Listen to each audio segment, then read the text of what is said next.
John Sloan stands alongside Richard Shore, post-event at Cagewarriors 104, another successful event, a third successful event here at the Ice Arena in Cardiff.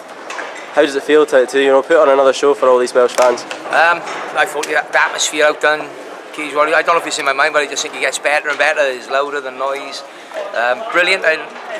Someone's just said that all the Welsh lads won as well. On the pro fights, which is outstanding. yeah. I mean, as a team, for my team, we went 4-0 at professional. First time I think in our history we've gone and done a clean sweep at pro. So over the moon with that. But yeah, really pleased just for Welsh MMA in general. To see that clean sweep across the board, I think it's fantastic. It just shows the strength and position that we're in at the moment. I think the Welsh guys on the card, they can hold their own with anybody in Europe at the moment. I've just said this to Jack, it seemed in the lead up to this fight, as critics were the loudest they've ever been, on social media, it seemed like a lot of people were picking Scott to be the person that tests Jack. How sweet is it to you? Not that you're proving anyone wrong, but just to show the level that Jack's actually at. To be honest, we laugh it off a little bit. I mean, it was the same, I can go back and back and back, John, Yeah. Oh, Rich, you've accepted a fight with only, it's too much too soon. No, trust me, we'll be fine. Even back further when we fought Common Day, Jack was 3-0 I think when we fought Common Day, yeah. and people were saying, oh, you're mental, but we analysed opponents, and he's had a strong pedigree as an amateur. But this time round, I mean, it was the same when we fought Mike. Mike's a fantastic opponent, but I just don't know what they watch when they've been quick real. No, Scott comes with a pedigree. He's 6-fight win streak, elite level judoka. Those guys are dangerous. They've been fighting at the high level all their life. They're physically strong, the judo guys. He's got a winning mentality. But no, I don't have any hard, ill feeling to anybody that's called it against this MMA. People are going to, if you look at social media, it tended to be the Scots go behind Scott and the rest of the country go behind, behind Jack. But as you see, mate, I don't get into the arguments or anything, and put my prediction out. We just do our thing, and again, we proved today that he's the best. He's the best in the world outside of the UFC, no ifs, no buts. You don't get involved in the arguments unless it's regarding safe MMA. So let's just address the co-main event of the evening, because I'm sure the safe MMA doubters are going to be out in their masses that now that this was cancelled. What was your thoughts on that? I mean, obviously, fighter safety comes first. Yep. We've been on the end of it. Jack at Cagewarriors 97, his opponent pulled it. No complaints off me off of that. And if Jack would have missed out on fighting that night, as was he and Dean, waved his magic wand and managed to get us a fighter in, but we would have stepped back. There'd have been no criticism off us as a team. Craigie, one of my lads that I keep going over this and over this, Dave Adcock could have lost his life if he'd fought on Cagewarriors 97. So no, if the doctors say that it needs to be checked, let's check it out. Look, people all complain, and to be fair, I'm gutted for Alan Cardiff. For me, this was a massive career turner. I think if Alan had beat Tom, puts him in title contention, and also it tells the world about Alan Cardiff as well. He would have been not just in Britain, around the world they would have known him because of the win. But what would we rather? Tom dropped dead in the middle of the cage and everybody goes, oh, at least we had the fight. No, I'm sorry, guys. Safety's fight. Fighter safety comes first. If we got to lose 3 or 4 fights, that's the nature of the beast. Yeah. Let's all walk away. Everybody goes home to their wives and husbands and family at the end of it. Safe MMA is exactly what it says on the tin. It's to keep things safe in MMA. So no complaints off me. Did it impact on the night? The atmosphere was still outstanding. Yeah. Alan's fans would have come and enjoyed it. Somebody told me that Tom has done a video and said it's being checked out in a couple of weeks and hopefully they can reschedule the fight. And fingers crossed it does. I'm a big fan of Tom Watson, always have. I remember when he beat Jack Marshman when we was in Bama, we were just getting into this game.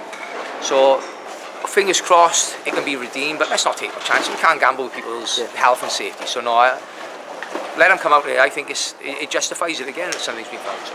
From the tone of Jack's interviews, it seems as if he has a sense that this might have been his last fight with Cagewarriors tonight.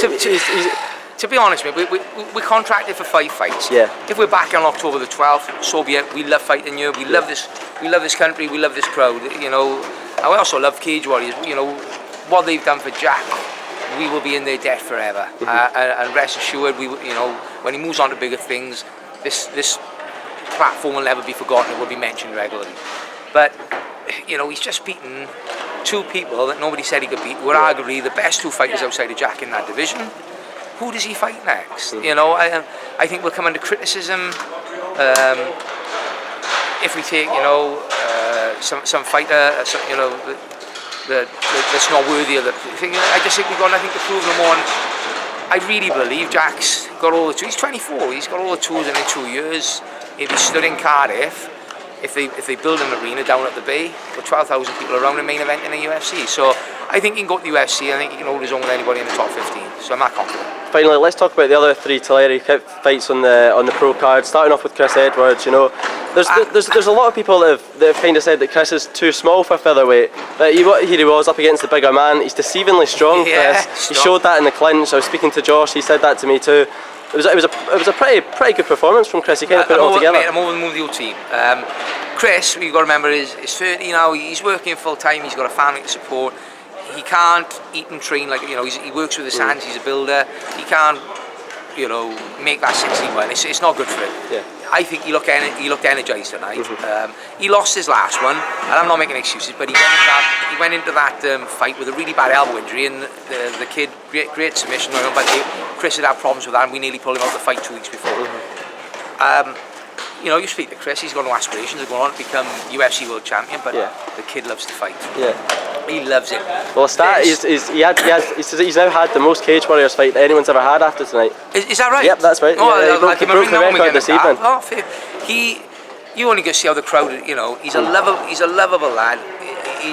I love him like my son, you know. He's been with me a long time. He drives me mental because he's high maintenance stronger. But I wouldn't change him for the world. You know, he'll be part of my life, even when we're old and we're out of this. He's one of those kids.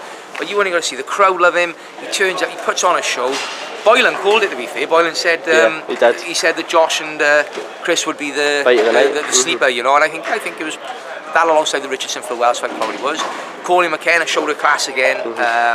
Beat a real elite level judoka grappler in Redmond, IMAF champion, so over the move for her. She made it look easy.